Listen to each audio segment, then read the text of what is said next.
Hi everyone, welcome to Think Smart Home.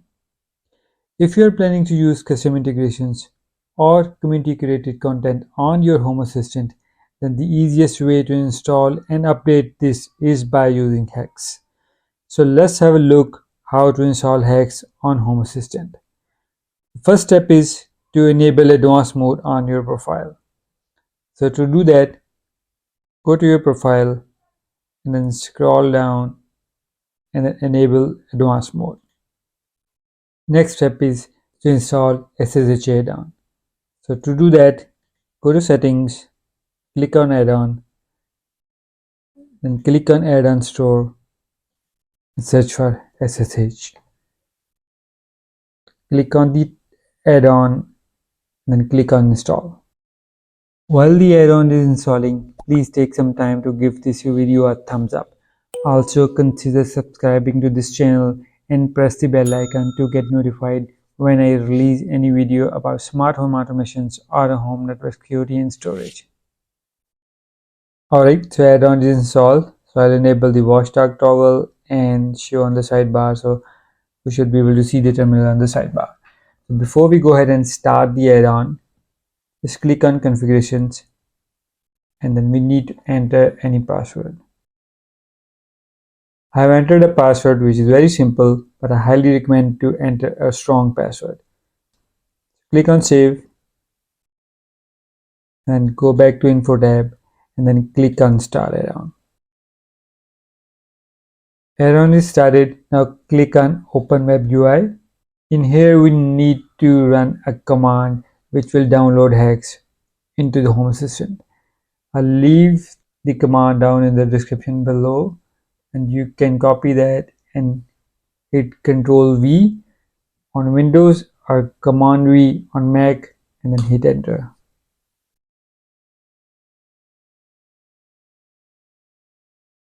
It will take few seconds to download and install the HACS.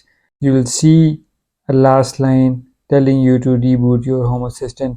That means the installation is complete, so we need to reboot our Home Assistant. So to do that, go to Developer Tools, check configuration and then restart.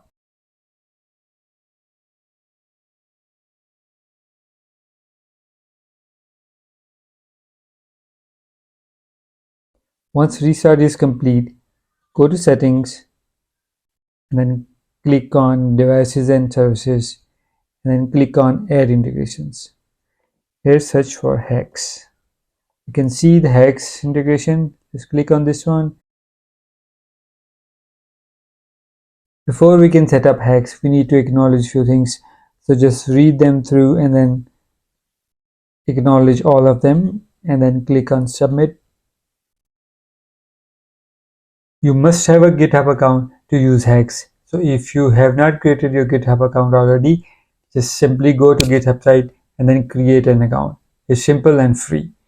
If you have already created your account, then click on the link and it will redirect you to GitHub site and you can link your account with the HACS. Enter the code and then click on continue. On this page, click on authorize HACS. So this is a confirmation that HACS is linked to the GitHub account. Go back to the Home Assistant and then click on finish. HACS is now installed on your Home Assistant. To access HACS, go to the left menu bar and then click on HACS and then it will take you to Home Assistant Community Store. Now here you can browse the add-ons. Now if you want to see a more cleaner GUI of HACS, go to settings again, devices and then click on HACS, click configure and uncheck this enable experimental features. Then submit, then finish and then click on HACS again and this will give you a cleaner look where you can see the integrations and the front end separately, where you can search for Lovelace and those different cards like mushrooms and those things. Alright, that's it for this video. If you like the video, please give it a thumbs up and consider subscribing to my channel. I'll see you in the next video.